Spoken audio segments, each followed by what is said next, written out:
ओम नमो भगवते वासुदेवाय।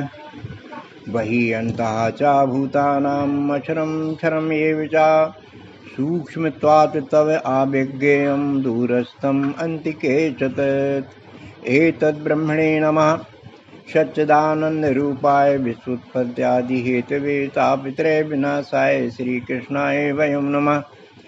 ओम पार्थाय प्रतिबोधतां भगवता नारायण स्वयं व्यासेन गृहीतां पुराणमुनिना मध्ये महाभारतम् अद्वैतामृतवर्षिणी भगवती अष्टादशाध्यायिनी अमृतामनुसन्धामि भगवती गीते बहुदेशिणी।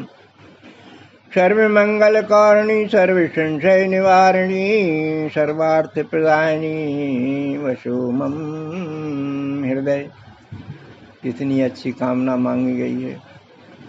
परमात्मा से सहृदय भाव से स्तुति करते हुए, किसी भी व्यक्ति की हम स्तुति करते हुए कुछ मांगे, प्रणाम करते हुए कुछ मांगे तो सहजता मिले। इसे ही भगवान को हम अपना आरंभ करने के पहले आशीर्वाद लेते हैं। बंधुओं, भगवान श्री कृष्ण की अमृतवाणी स्वरूप गीता विवेचन के समय उपस्थित सभी श्रद्धालुजन, आप मेरा मंगल भाव स्वीकार करें कि आप श्री कृष्ण गीता अनुरागी बने और अपने परिवार को बनाएं। गीता आपको संभाल लेगी, आपको अपने में घोल लेगी। ये गीता जी की गारंटी। 7वें अध्याय ज्ञान विज्ञान योग का 17वां श्लोक देता है। तेषां नित्य अभियुक्तानां योगक्षेमं वहाम्यहम्। तेषां ज्ञानी नित्ययुक्त एक भक्ति विशेष्यते। प्रियो हि ज्ञानिना अत्यर्थम अहम सचमम प्रिया। भगवान श्री कृष्ण सतशिष्य अर्जुन से कहते हैं कि जो ज्ञानी भक्त मेरी ओर किसी भी तरह से आते हैं, अनन्य भाव से आते हैं, मेरे विराट रूप बने चराचर प्राणियों को अपना कर्मफल अर्पण करते हैं, ऐसे भक्त मुझे अत्यंत ही प्रिय हैं। मानो मैं और मेरा भक्त दोनों एक ही प्रेम के बंधन में बंधे हूँ। इसलिए गीता के महत्तम में विष्णु वाच में आया है, यह शृणोति चा गीतार्थम नित्यम कीर्तयेच चापुमान श्राव्येच प्रार्थे वे सा प्रयाति परमम पदम। जो व्यक्ति साधक जिज्ञासु गीता के अर्थों को सुनता समझता है, नित्य करता है ये, और गीता के गीतों को गाता है, आनंद लेता है, दूसरों को सुनाता है, उसके लिए भगवान कहते हैं सा प्रयाति परमम पदम। तो ये सारे भक्त, प्रेमी भक्त जो है, मेरे परम पद का आनंद लेते हैं। अखंड आनंद, परमात्मिक आनंद का अनुभव पा लेते हैं और खुश रहने लगते हैं। ये बात तो अनुभव की है कि कई दुखी लोग गीता जी के सत्संग में आता है, शोक मोह से त्रस्त लोग भी आए हैं, तो उनको गीता जी ने हाथों हाथ लिया है और शांति दिलाई है। कई लोगों का अनुभव है कि भाई इस सत्संग में आने से हमें बहुत फायदा हुआ, हम आज इस गीता जी की वजह से जिंदा हैं, आदि आदि बात। तो बंधुओं, महामुनि व्यास जी ने सर्वे भवन्तु सुखिना के भाव से लोक संग्रह के द्वारा ही परम पद की यात्रा को सुगम बना दिया है। इस यात्रा के यात्रियों को जगह जगह पर गीता के प्रत्येक अध्याय में सुभाषित श्लोकों का प्रसाद ग्रहण करने की व्यवस्था भी कर दी। श्रीमद् भगवद गीता जी का अंतरंग भाव तो सर्व कल्याण को लेकर चला ही है। इसमें व्यास जी ने आत्मज्ञान के साथ साथ लोगों को अपने सनातन धर्म जन्य वर्ण कर्म आरूढ़ी की दृढ़ता पर भी फोकस किया है। खास तौर पर ऊपर से देखने में तो यही लगता है कि अर्जुन की परिजन मोहासक्ति, जन्य धर्मग्लानि हटाने पर ही गीता की गदा का प्रहार भगवान कृष्ण ने किया है। इन्हीं सब बातों को व्यास जी ने विभिन्न सुभाषित श्लोकों के रूप में कस दिया है, जो आज हमारे बीच में आज के विचार बिंदु के रूप में है। अध्याय 9 के अंतिम चरण के श्लोकों पर हम चर्चा करते हैं। बंधुओं, पिछली बार हमने कुछ सुभाषित श्लोकों की विवेचना की थी। यह समझा था कि यदि भगवान का अनन्य सेवक भक्त अपने सारे कर्म सर्वरूप परमात्मा को अर्पण कर देता है तो परमात्मा प्रकृति वेग से उस भक्त के सारे सांसारिक दायित्व स्वयं संभालने लगते हैं।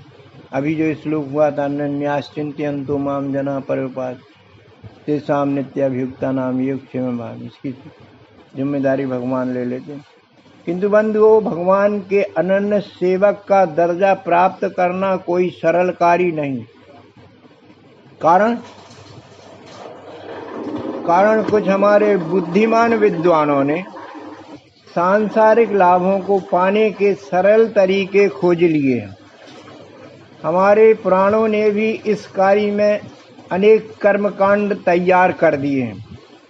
विभिन्न देवी देवताओं की पूजा और पूजन विधि बता दी हैं। उन पर श्रद्धा विश्वास रखने से नश्वर संसारी लाभ दिलाने की व्यवस्था भी बना दी है, जो आज बहुत लोकप्रिय बनी हुई है। इसमें विधि निषेध की बात भी समझा दी है और भगवान भी इस बात को गलत नहीं ठहराते। कहते हैं एक तरह से इन देवी देवताओं के माध्यम से ये मेरा ही पूजन है, पर विधिहीन पूजन है। मुझे पाने की, मेरे तक पहुँचने की यथार्थ विधि तो केवल तत्वदर्शी सद्गुरु के पास ही है। ऐसे सद्गुरु विश्व की वस्तु वस्तु में मुझे प्रत्यक्ष दिखा देते हैं। जैसा कि अध्याय 11 में श्री कृष्ण जी ने अर्जुन को विश्वरूप दर्शन कराया। मेरी सर्वरूपता सर्वव्यापकता का प्रत्यक्षीकरण से संबंधित अनेक श्लोक लिखे महामुनि व्यास जी ने गीता में ग्रसित कर दिए हैं। तो मुझे यथार्थ रूप में जानने के लिए तत्वदर्शी सद्गुरु खोजना पड़ेगा। अध्याय 4 ने ये विधि भी बता दी है कि तद्विधि प्रणिपातेन परिप्रश्नेन सेवा उपदेक्षन्ति ते ज्ञानम ज्ञानिनः तत्वदर्शिनः। तत्वदर्शी सद्गुरु के द्वारा तत्व दर्शन का उपदेश दिया जाएगा, तब यत ज्ञात्वा न पुनः मोहम एवं या सचि पांडव। इसके बाद में मोह खत्म हो जाएगा, संसारी अनासक्त भाव से सेवन होगा, ब्रह्म लब्धि का आनंद मिलने लगेगा। लेकिन इसका मूल केंद्र सद्गुरु पुनीत ही है। तो इसी क्रम में हम आज अपनी विवेचना में लेते हैं अध्याय 9 राजविद्या राजगुह के कुछ शेष श्लोक। 24वां श्लोक किस बात को उजागर करता है हम देखते हैं। भगवान श्री कृष्ण कहते हैं, अहम ही सर्वयज्ञानां भोक्ता च प्रभुयो च नातु माम अभिजानन्ति तत्वेन अतः चिवन्ति ते। समस्त यज्ञ कार्यों का कर्ता, उनका भोक्ता मैं ही हूँ। जो इस बात को नहीं जानता और मुझे तत्व से नहीं पहचानता, वह जीव संसार चक्र में ही घूमता रहता है।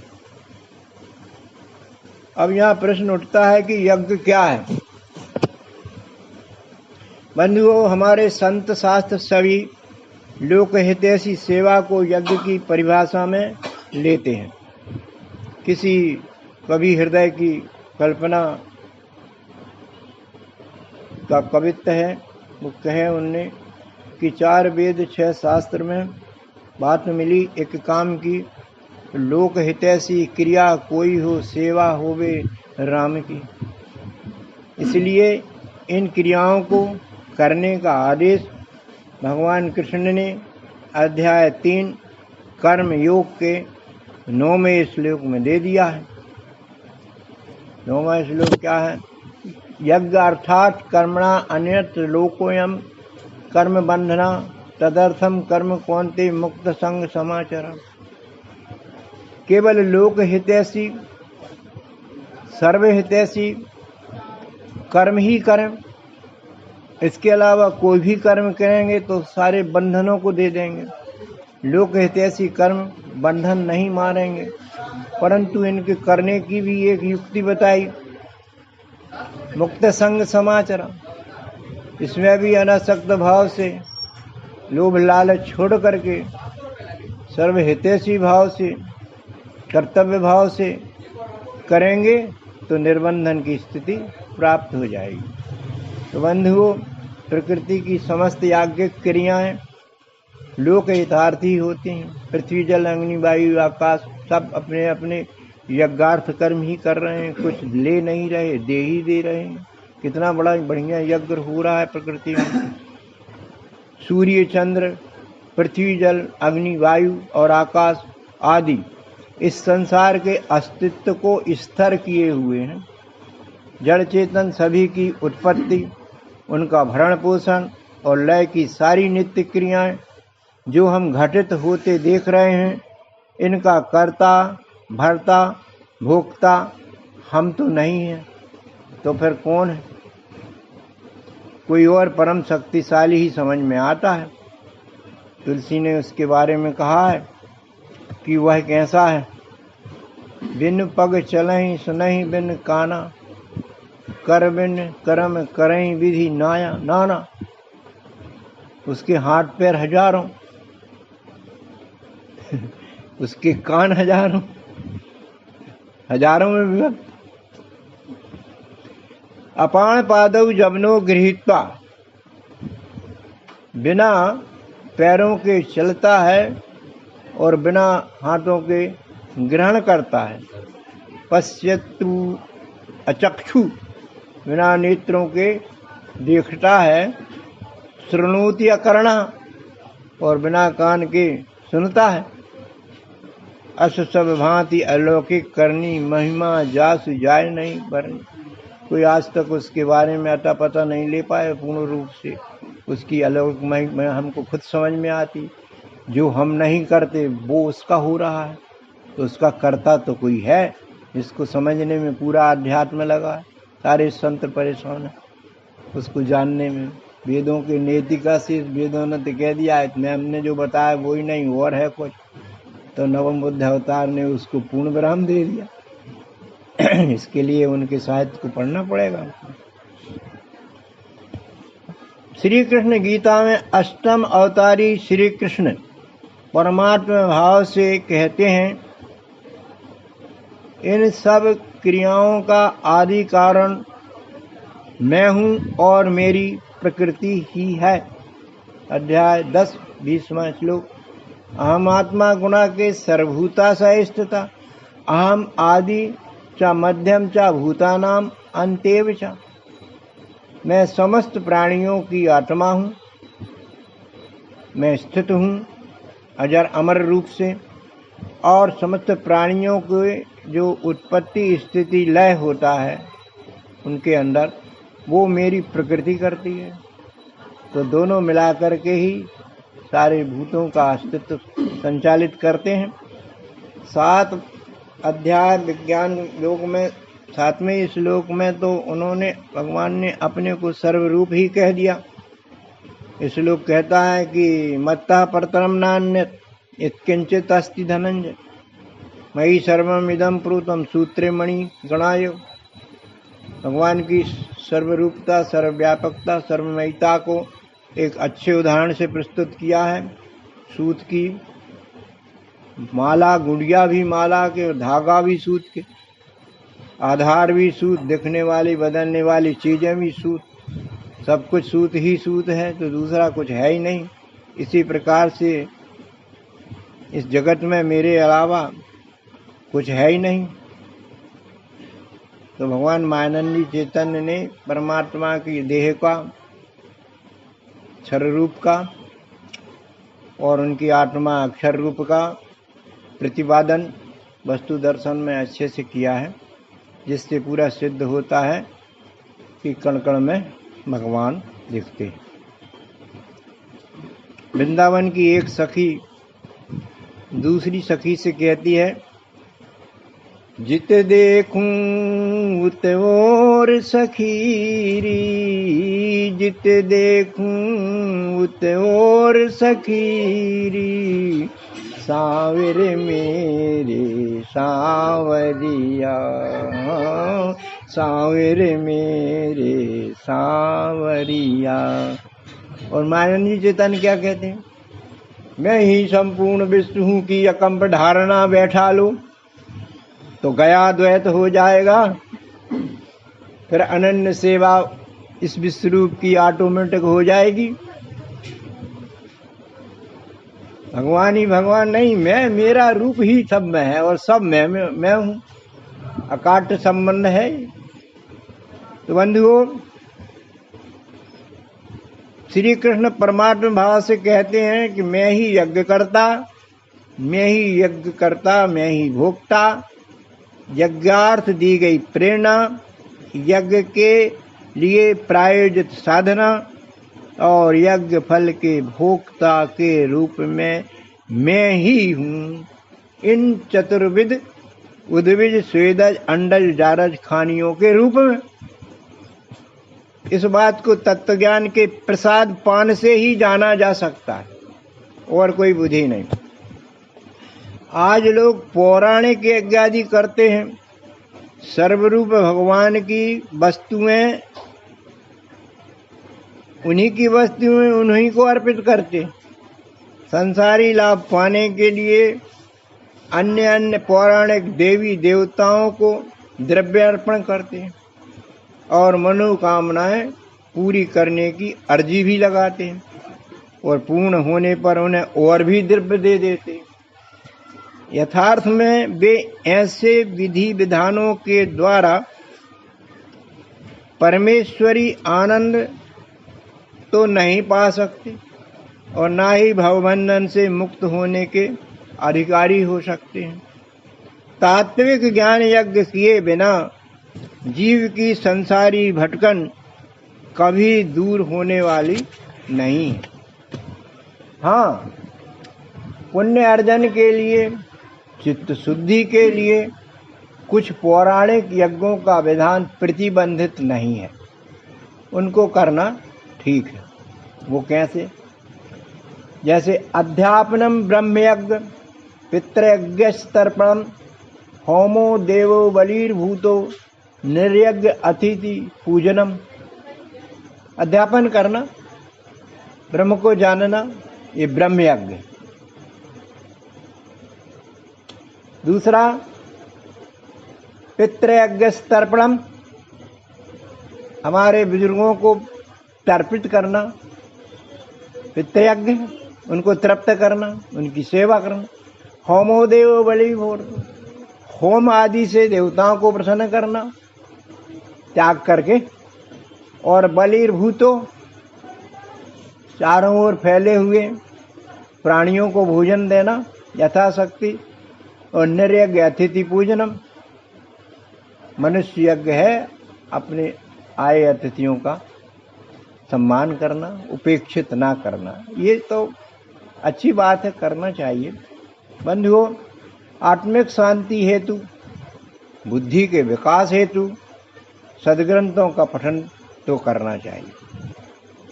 ऐसे सत्संगों को आयोजित करना चाहिए, यदि कहीं हो रहे हैं तो उनमें जाना भी चाहिए। और जो बुजुर्ग हमारे, जैसे दादा दादी, नाना नानी, बुआ आदि अब हमारे बीच हैं भी और नहीं भी, तो उनका स्मरण करना, उनका सम्मान करना, यह पितृयज्ञ की विधि है। विज्ञान सम्मत बातें हैं। हमारे बच्चे इसको देखते हैं तो बुजुर्गों का सम्मान करना सीख जाते हैं। हम यदि हमारे बुजुर्गों का सम्मान नहीं करेंगे तो बच्चे देखेंगे, तो आगे क्या होगा वो बुजुर्गों को जानना चाहिए।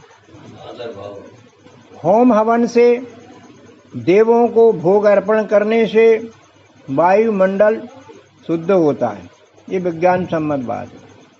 और जो देवों की हमारे ऊपर कृतज्ञता है, इस ऋण को इस विधि से चुकाने की मनोवैज्ञानिक क्रिया जो है, इसे हमारी पीढ़ी सीख जाती है।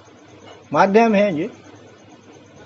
भूत यज्ञ में हमारे अधीन या ना अधीन पशु, अन्य उड़ने वाले पक्षी आदि को भोजन पानी देकर उदारता का लाभ हमें मिलता है, औदारी सुख मिलता है, इसलिए अपन खिलाते पिलाते। दान भी करते हैं, उसमें भी औदारी सुख काम करता है। पुण्य अर्जन व दान करने का भाव यहाँ पुष्ट होता है, ये बात भी हमारी पीढ़ी सीखती है। और नर यज्ञ, इस यज्ञ में अपने घर आए अतिथि देवतुल्य माने जाते, उनका यथोचित स्वागत, भोजन, विश्राम आदि सेवाओं के द्वारा उन्हें मधुर वाणी से सम्मानित किया जाता है। इस अतिथि व्यवहार से अतिथि प्रसन्न होते और शुभ दुआएं देके चले जाते। हमारे बच्चे भी देख करके यह विधि सीख जाते हैं। आवत ही हर्ष नहीं तो आवत ही तो हर्ष न चाहिए। सब विधि तो यही है, दरवाजे पे स्वागत करने के लिए खड़े हो जाना चाहिए, या आसन पे बैठे हों कोई आता है तो खड़े हो जाना चाहिए, उत्थान देना चाहिए, चाहे वो कैसे ही हो। पश्चात फिर प्रेम से बोलना, बिठाना आदि अपने हिंदू इसमें सभी में अच्छी विधि है स्वागत की। तो ये नरेगा कह रहा है। तात्पर्य यह कि इन यज्ञों का विधान लोगों में अवश्य ही सामाजिकता का सृजन करता है। कुछ त्याग, कुछ सेवा, कुछ प्रेम का समन्वय इन रिश्तों में देखा जाता है। उनके करने से समाज अनुशासित और मर्यादित रहता है, घर भी अनुशासित और मर्यादित रहता है। इन यज्ञों के कर्ता भोक्ता, यज्ञों की साधन सामग्री भी परमात्मा के स्वरूप में की ही होती है, परंतु परमात्मा की पकड़ से इनका कोई सीधा संबंध नहीं है। ये सामाजिक व्यवहार की बात है जो आदरणीय है और अनुकरणीय है। बंधुओं, अब इसी अध्याय के अन्य सुभाषित श्लोक क्रमांक 26 की बात करते हैं हम, जिसमें भगवान अपने भक्त के शुद्ध अर्पण को शुद्ध मन से स्वीकार करते हैं, सगुण रूप से पत्र, पुष्प, फल, जल आदि को ग्रहण करते हैं। इस अध्याय का 9 का 26वां श्लोक इस बात को प्रदर्शित करता है। पत्रम पुष्पम फलम तोयम यो में भक्त्या पृच्छति तदहम भक्त उपहृत अस्नामी प्रियतात्मन। श्री कृष्ण भगवान परमात्मा भाव से कहते हैं, मेरे साधक भक्त किसी भी जाति के हों, किसी भी वर्ण के हों, किसी भी आश्रम में रह रहे हों, यदि सहज ही प्राप्त पत्र, पुष्प, फल, जल आदि प्रेम भाव से, निष्काम भाव से मुझ विश्वरूप परमात्मा को अर्पित करते हैं, तो मैं उन्हें सहर्ष ही ग्रहण करता हूँ। बस सुदामा जैसा समर्पण, विदुर जैसी भक्ति, सबरी और गजेंद्र जैसे समर्पण प्रेम भक्त में होना चाहिए। तो भक्त का शुद्ध एक निष्ठ समर्पण भाव भगवान कहते हैं कि मुझे बहुत पसंद है। बंधुओं, परमेश्वर विभूति रूप से चारों वर्णों में, चारों खानियों में देखा जा सकता है। इन्हें अर्पण मानो परमेश्वर के प्रति समर्पण हो जाता है। जैसे तृषित कोई भी हो उसको जल देना, भूखे को फल देना और अपने प्रियतम को पुष्प देना, गौ आदि पशुओं को पत्ते तृण आदि देना, ये सब अर्पण परमेश्वर को ही अर्पित समझे जाते हैं, क्योंकि परमेश्वर के ये सभी शरीर ही तो हैं। इसलिए योग्य पात्र कोई भी हो, उसे किया गया अर्पण उस विराट रूप परमेश्वर को ही माना जाएगा। जीती जागती परमेश्वर की मूर्तियों को छोड़कर मान्य अन्य मानिंदियों की उपासना करना विज्ञान सम्मत तो नहीं है। देना उसी को चाहिए जो खाता पीता दिखे, चलता फिरता दिखे, परंतु देने में श्रद्धा और प्रेम भाव तो अवश्य ही होना चाहिए। श्री कृष्ण विश्वरूप भाव से कहते हैं, मैं विश्वरूप द्वैत रहित अनन्य भक्त के पत्ते फूल फल जल आदि उपहार प्रेम से लेता हूँ और खा भी लेता हूँ। जिस रूप का भोजन है उसी सगुण रूप से मैं ग्रहण करता हूँ, खाता हूँ।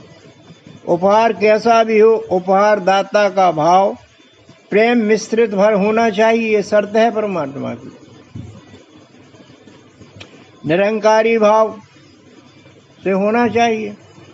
कबीर की दान विधि देखो आप, कितनी प्रेरणास्पद है। कबीर साहब कहते हैं, देनहार कोई और है, देवत है दिन रैन, लोग भरम हम पर करें, तासो नीचो नैन। ये कितनी बेहतरीन देने की उदारता की पद्धति है। एक जगह और वो कहते हैं कि भगवान ही कहते हैं कि तेरा तो कुछ है नहीं, सब कुछ है बस मोर। तेरा तो कुछ है नहीं, सब कुछ है बस मोर, और मेरा मुझको सौंपते क्यों दिल धड़के तोर। कबीर साहब की बात है।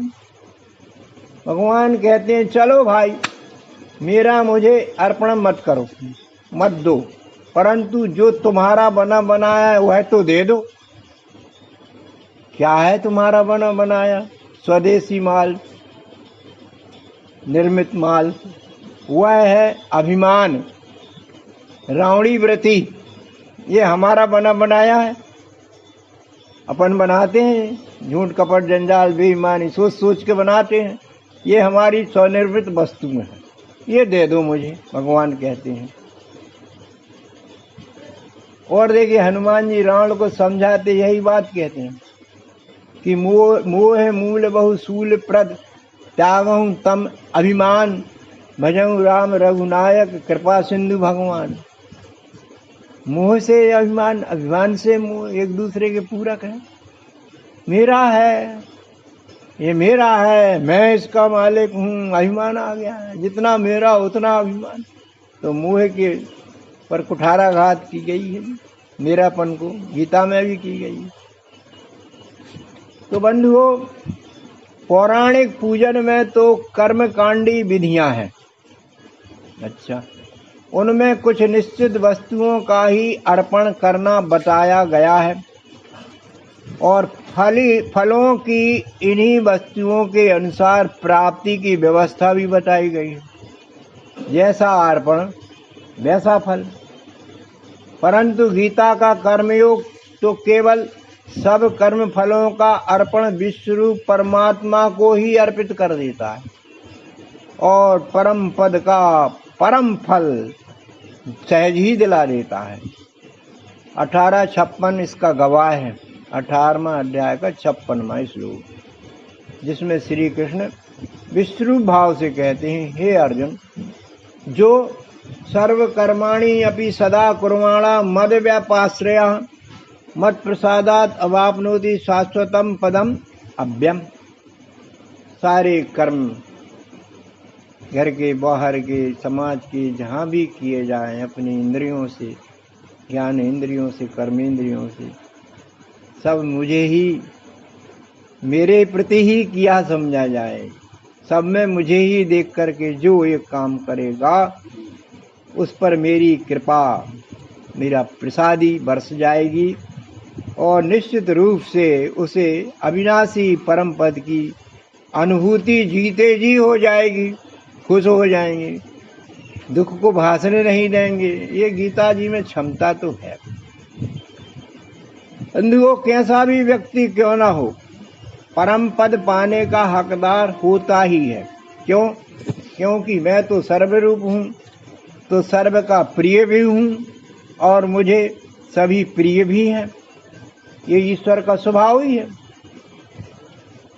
इसी अध्याय का 29वां श्लोक कहता है, समूहम सर्वभूतेषु नामे द्वेष अस्ति न प्रिया, ये भजन्ते तु माम भक्त्या मयि तेषु चाप्यहम्। सब भूतों में, समस्त प्राणियों में, जड़ चेतन जग जीव जत जितने भी हैं, उसमें मैं समान रूप से समाहित हूँ। ना मुझे किसी से द्वेष है, ना किसी से विशेष स्नेह है। सबके प्रति मेरा एक सा कर्तव्य है, सबको बिना भेदभाव के ही देता रहता हूँ, और जो मुझे पाना चाहते हैं वे मेरे होकर रहते हैं। बंधुओं, इस विश्वरूप की सेवाएं अपने सभी पुत्रों के लिए पिता के समान परमेश्वर से मिलती हैं, जहाँ भरण पोषण रक्षण सबको यथानुकूल सुलभ है। कोई भूखा नहीं रहता, कोई गड़बड़ नहीं रहती। तुलसी के राम कागभूषण जी से कहते हैं कि अकल विश्व यह मोर उपजाया, सब पर मोरी बराबर दाया। चाहे कोई हो, छोटा बड़ा का भेद नहीं है। जो आज नहीं करता है छोटा बड़ा का भेद, वो भगवान के लक्षणों से विभूषित रहता है। ये भगवान के लक्षण है, और भगवान के भक्त हैं तो ऐसा स्वभाव हमको बनाना चाहिए।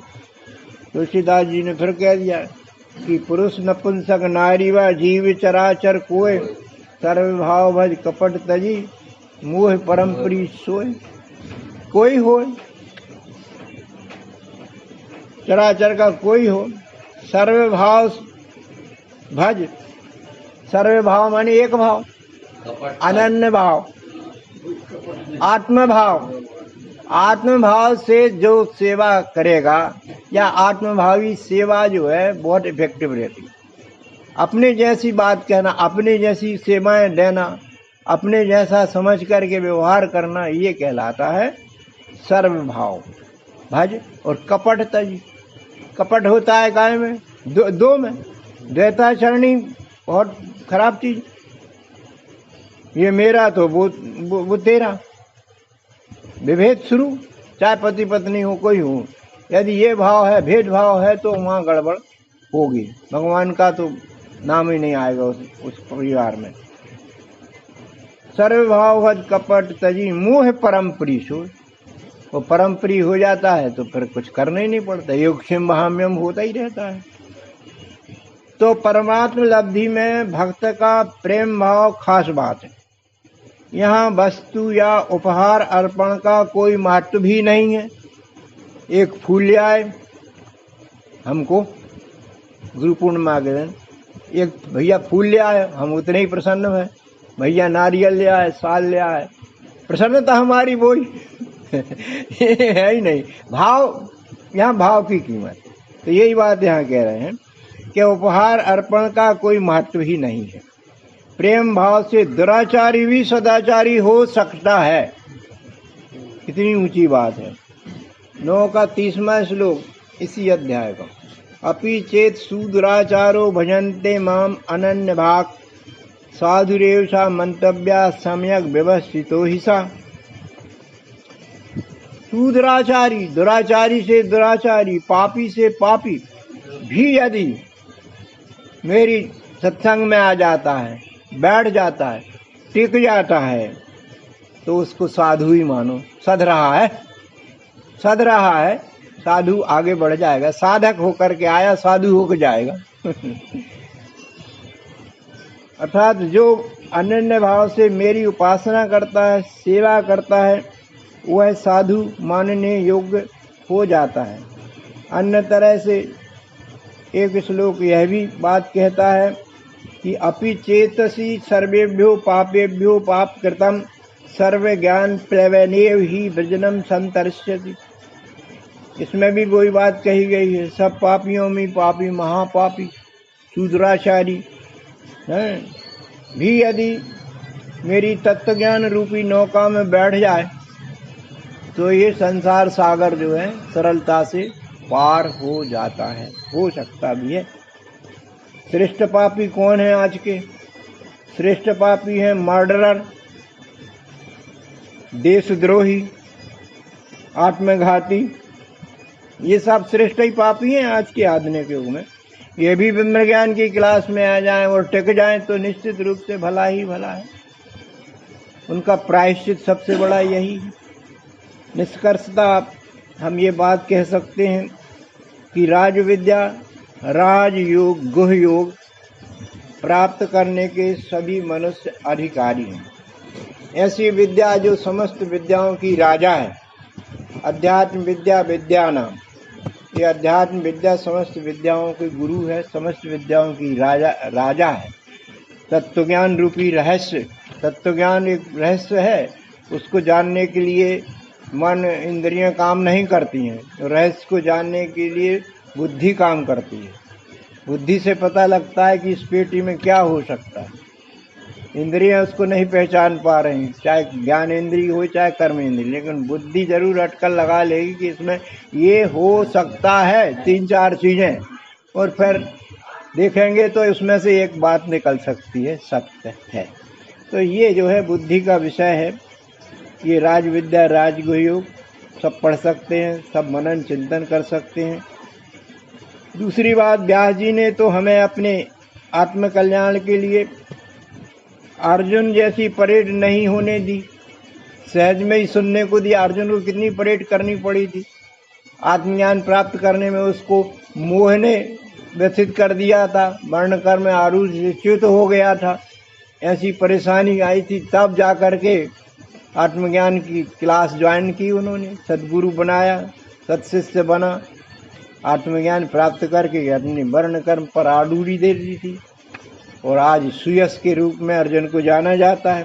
तो अर्जुन जैसी परेड हमें नहीं करनी है, हमें तो सत्संग में नित्य आहार करके सुनना है, समझना है, और हो सके तो कर्म आरूढ़ी भी करते रहना है, आदत बना लेना है।